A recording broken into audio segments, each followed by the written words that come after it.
Boa noite a todos, somos alunos do Unopar, e hoje nós vamos falar um pouco sobre o tema que foi proposto no portfólio para nós, sobre eletricidade estática. Meu nome é Vinícius. Meu nome é Bruno. Meu nome é Luan. Meu nome é Maria. Junto com isso, nós vamos abordar também, dentro do tema da eletricidade estática, alguns temas também que foram propostos na questão de desenho técnico, desenho de CAD. Vamos mostrar também alguns experimentos relacionados a toda essa eletricidade.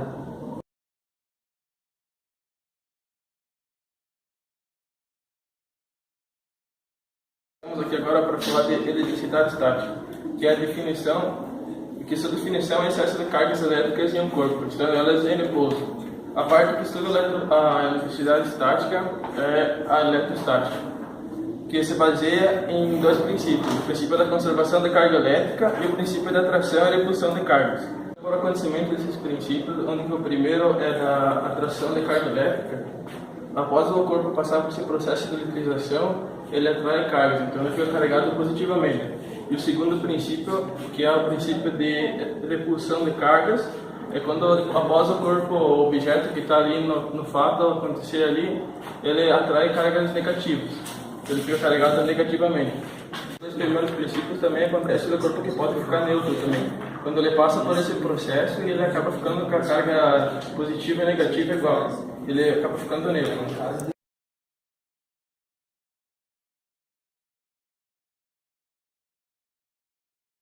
Começar falando da descarga eletrostática. Do inglês, eletrostatic discharge é um fenômeno natural que consiste na transferência de cargas entre dois corpos em potenciais diferentes. Quando está em constante movimento ou em contato com lâminas, coberta, carboidrato, o corpo vai acumulando energia. O ideal seria descarregar essa energia para não levar choque no corpo. Um aterramento, até Pararás é um exemplo que tem nas casas, que ele é colocado uma estaca no solo e descarrega energia, do raio. A descarga tem três níveis. 3.500 volts para cima você já pode sentir o choque. Acima de 4.500 volts você pode ouvir, e acima de 5.000 você já pode ver ele. Muito importante que todos sigam as normas certas da eletricidade e saibam como lidar com ela para que nada aconteça.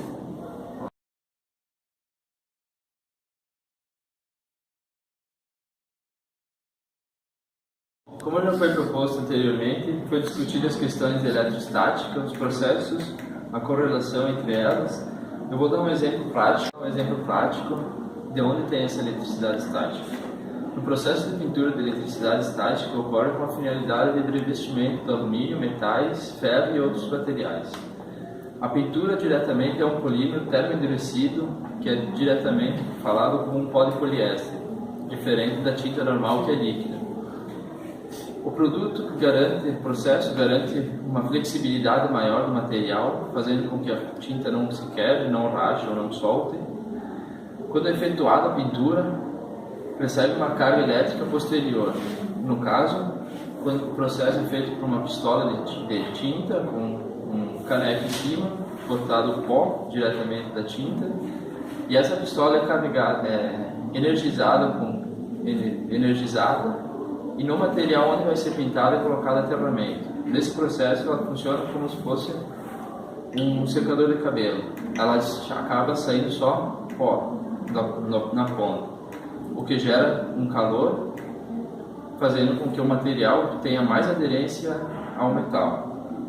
O processo garante uma economia de 50% de tinta comparada à tinta normal, garante 45% menos tempo de aplicação, melhorando o processo, e 90% de tempo de cura, que é o tempo ao toque. Mas para todo esse processo, depois da pintura, deve ser passado por um processo que tenha uma boa fixação do material, da tinta no metal. Ela passa por um forno, que é aquecido a 120 graus Celsius até um pouco mais, para que haja a pigmentação no metal. Um exemplo mais prático ainda do que é, onde é aplicada essa pintura eletrostática é em molas de carro. Muitas vezes as molas esportivas que saem são de cores vermelhas, roxas, azuis, dependendo do fabricante. E o que proporciona ela ficar com essa tinta e ter a flexibilidade que o material tem é a pintura eletrostática.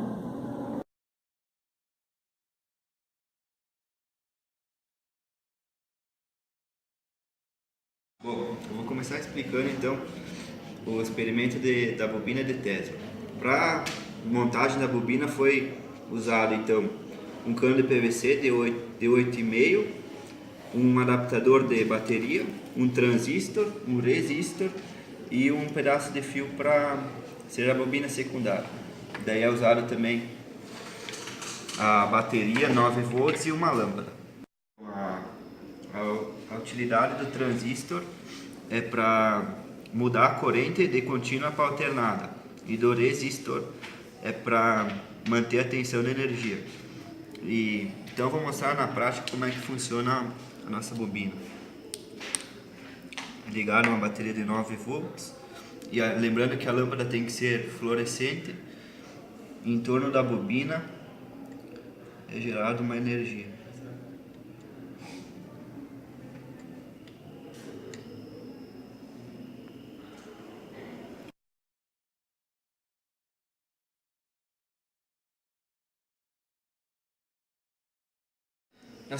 Esses materiais devem ser guardados em locais apropriados. Muitas vezes eles vêm com isopor ou em plástico antiestático, para não ter nenhum risco. Outra dica muito importante também, que normalmente se vê, é as bancadas onde é feito o manuseio do material, dos componentes, é diretamente aterrado. Outra questão que deve ser muito bem cuidada também, o modo que é soldado esses componentes menores não deve ser feito com soldador convencional, devido a como ele funciona por duas bobinas, uma primária e uma secundária. A ponta dele, como é metal, está sempre em constante aquecimento, assim provocando uma tensão muito grande e danificando o material, o processador ou outro componente. Para esse tipo de soldagem, normalmente se usa uma fonte de soldagem, que é diretamente, não é ferro, ela é uma máquina de vapor quente que faz com que o estanho se derreta e consiga fazer a remoção sem nenhum defeito no material ou em qualquer outro componente eletrônico da placa.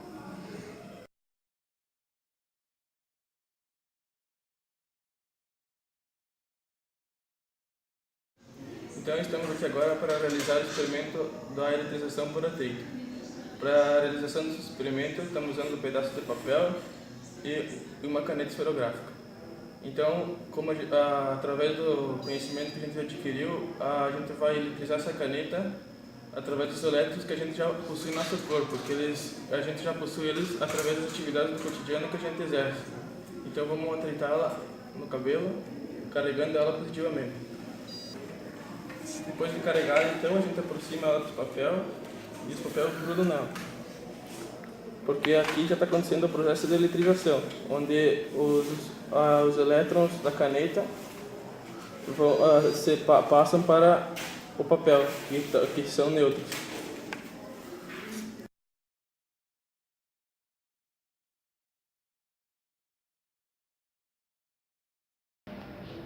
O pano eletrostático é formado por um suporte com uma base isolada que não conduz corrente elétrica e por este fio de seda com na ponta uma esfera metálica que aqui a gente fez com papel alumínio.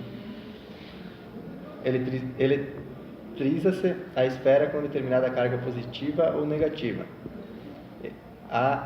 Aproxima-se o corpo, o qual se deseja saber a carga. Se, por exemplo, a bola for eletrizada positivamente, aproxima-se dela o material de carga desconhecido. Se esta esfera atrair-se para o corpo, este está.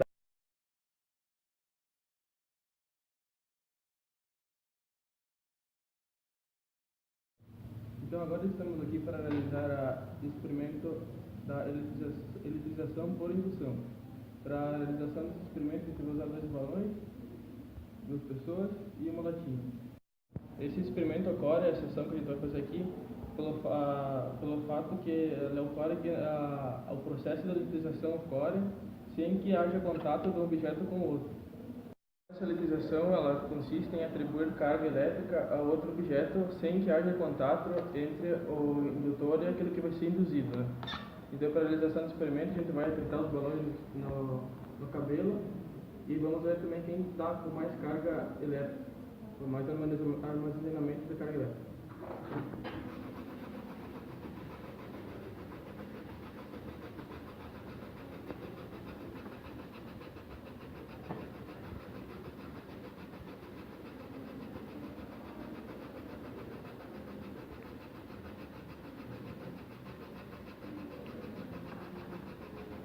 Então agora vamos ver como está o armazenamento de carga elétrica.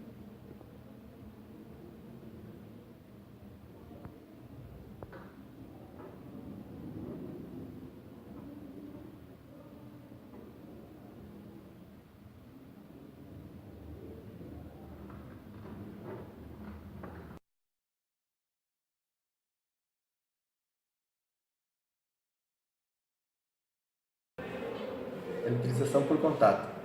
Considerando dois corpos, A e B, sendo A positivo e B negativo, corpo neutro. Quando colocamos esses corpos em contato, as cargas positivas do corpo A atraem as cargas negativas dos corpos B. Ao separarmos os corpos, percebemos que o corpo B perdeu elétrons, logo este ficou positivamente eletrizado. Este processo é chamado de eletrização por contato. Então, aqui no nosso experimento, a gente vai utilizar um copo plástico, uma borracha para servir de base para a agulha e 3 canudos. Então, a gente vai dobrar um canudo ao meio para fazer tipo uma hélice.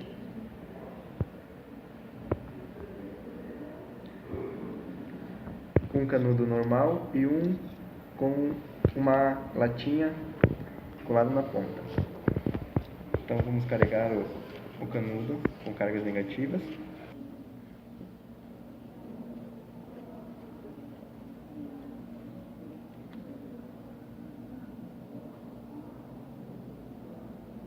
A gente percebe que eles não se atraem, estão se repelindo. Então,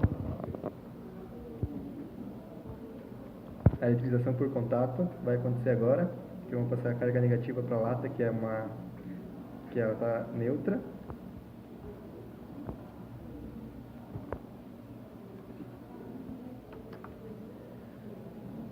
E ela vai também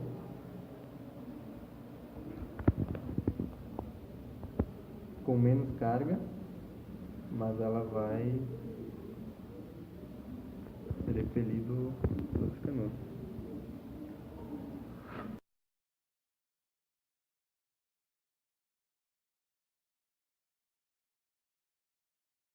Estamos aqui então agora para falar sobre a eficiência dos para-raios. Como é meio difícil a gente achar algum experimento que dá para demonstrar como funciona um para-raio, a gente vai falar um pouco sobre como o para-raio funciona. Então, não é incomum a gente ouvir às vezes danos causados por raios. Então, para que não ocorram esses acidentes, um importante sistema de proteção contra esses eventos é o para-raio, que apesar de muito utilizado já há alguns séculos, não tem seus princípios e suas funções tão difundidas. Então, como funciona um para-raio? Para começar a explicar, falar sobre um pouco dos raios, os raios que são descargas elétricas que ocorrem dentro das nuvens, de uma para outra, ou delas para a superfície da Terra. São sempre perigosos, em especial no último caso, por se tratarem de fenômenos de grande intensidade, carregando altíssimos valores de corrente elétrica, com um potencial para queimar aparelhos elétricos e danificar instalações inteiras. Por isso também que não é importante também não só ter o para-raio em prédios e casas, porque, claro, ele defende as pessoas e o edifício do efeito que o raio pode causar. Mas já nos dispositivos eletrônicos que estão nessas residências pode ocasionar queimas. Por isso também que é importante ter os dispositivos anti-surtos, que o raio ele causa surto elétrico nos sistemas elétricos da casa ou da residência onde ele atingiu. Então, o para-raio em si, ele é formado por uma haste que vai da terra até o topo da residência, do prédio onde ele foi instalado, e na sua ponta há 3 ou 4 ou mais pontos de platina, que são feitos de platina pelo fato que o raio, quando ele cai ou ele atinge onde ele teve mais indução de carga, ele emite um grande calor. E se fosse de outro material, provavelmente depois do primeiro raio já teria que ser trocado por não resistir ao próprio raio. Então é importante ressaltar que não só deve se usar o para-raio e que o para-raio não protege em roda dele, sim só o que está debaixo dele onde foi instalado as hastes. Então é importante que as pessoas se cuidem, até mesmo quando está tendo um temporal, não ficar perto de edifícios com para-raios, e sim dentro deles e não do lado ou perto da região, que é mais perigoso. Porque o raio procura pessoas, eles procuram, na verdade, onde que tem mais indução de carga para ele cair, né? Onde que tem mais elétrons e nêutrons, né? Onde que está mais essa intensidade de cargas. Então é importante que as pessoas se cuidem quando aconteça temporal ou fenômenos assim, procurem se proteger, tomando esses cuidados, não ficar perto de onde tem essas instalações e procurar lugares seguros e baixos, porque o raio ele procura mais lugares altos